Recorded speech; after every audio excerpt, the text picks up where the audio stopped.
بالله من الشیطان الرجیم بسم الله الرحمن الرحیم. اول خو تاسو د ټولو میډیا ملګرو د زړه د کومې شکرګزار یم چې تاسو رالی او زمونږ د پولیس د کارکردګي دنیا ته د ټي وي په شیشه ښودل غواړئ. ستاسو ډېر ډېر شکریه. داسې وشوه چې په 12 جون 2019 باندې زمونږ اسټو ته اطلاع میلاو شوه چې د صخرې په علاقه کې هلته کې یو نارینه شپروت دی. اسټو فوراً موقع ته ورغی. ما ته اطلاع وکړه، لږ ساعت بعد زه هم ورسېدم. یو ناس چې قدرې عمر رسید او هغه پروت و، د هغه چې موږ تلاشي واخیسته، په جیب کې یو موبایل و، په ساده موبایل و، په هغې باندې رنګون راتلو. د هغې په وساطت باندې موږ دا معلومه کړه چې دا مړی نوم چې دی دا محمد صابر ولد سریقت ساکن عالمګنج دی. دی په داسې حالت کې پروت و چې په اصل آتشین باندې قتل کړی شوی و.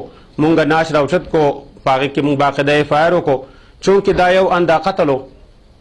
څنګه چې د دې قتل اطلاع زمونږ های کمان جناب ډي آی جي صاحب ته، ډیپو صاحب ته، اس پی انویسټیګیشن ته، اس پی صاحب پرسواد ته، هغوی ته میلاو شوه.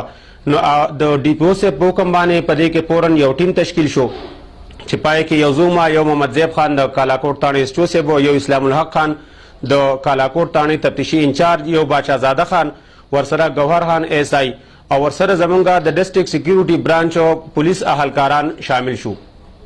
مونږ دې کې ډېر په جوور باندې لاړو، په باریک بینې باندې تفتیش شو او الله تبارک وتعالی په رحم باندې مونږ دا کیس ټریس کو.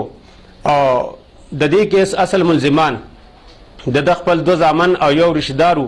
دو زامن چې د هغه د یو نوم ذاکر الله دی، د بل نوم عطا الله دی، او خپل د دې یو رشتهدار چې د هغه نوم نایب زاده دی.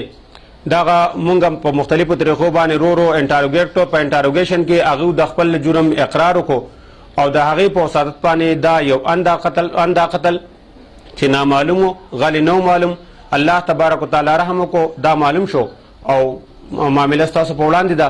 تفتیش شروع دی انشاءالله. په دې کې نور هم چې مخکې څه خبرې دا به مخکې ته راشي. حقیقت د خبرې داسې دی چې د دې محمد صابر چې کوم په حق رسېدلی دی، د ده 5 زامن دي. 2 زامن نور دي چې هغه د پرکټیان دي. د دوی په کور کې زیاتره د کور د تقسیم د تنازع وغیره دا خبر روانې وي. په کور کې نور هم داسې خبرې وي چې د ورځې به روزانه په بنیاد باندې جګړې کېدې. د دغه جګړو نه، د دې حالاتو نه، د دې نه، د کردار وغیره نه د زامن تنګ رالو. خاص کر د دوی مشریز دی چې ذاکر الله نامه ده، ورسره بل رور چې د هغو نامه عطا الله ده. هغوی بیا د خپل یو رشتهدار سره چې نوم یې نایب زاده دی، د پلار نوم یې ګلزاده دی او د ناڅاپۍ د ارمۍ اوسېدونکی دی، د هغوی سره صلاح وکړه او په دغه صلاح په پیش نظر دغه نایب زاده ولګېدو. دا محمد صابر د صخرې علاقې د بوتو اول ته په ده باندې په خپله تماچه باندې ډزې وکړې او ده یې قتل کو. سر دا پوښتنه کوله چې دا کوم کسان چې 3 تنه نیول شوي دي ټوټل ملزمان دا دي که د دې سره نور ملګري شته دی؟ د فلحال تفتیش نه، د انټاروګیشن نه او د حالاتو واقعاتو نه موږ دې نتیجې ته رسېدلو چې فلحال هم دغه 3 ملزمان دي، نور پاپله نشته دي. دیو د علیه قتل او په کم چاقو باندې چې دا انشاءالله ډېر ژر به برآمد شي. دیو تسلیم کړی دی چونکې نن دیو ګرفتار شول، په دې باندې کاروایي شروع ده. نن موږ هلته تلو، نن یا سبا انشاءالله دغه به هم برآمد شي.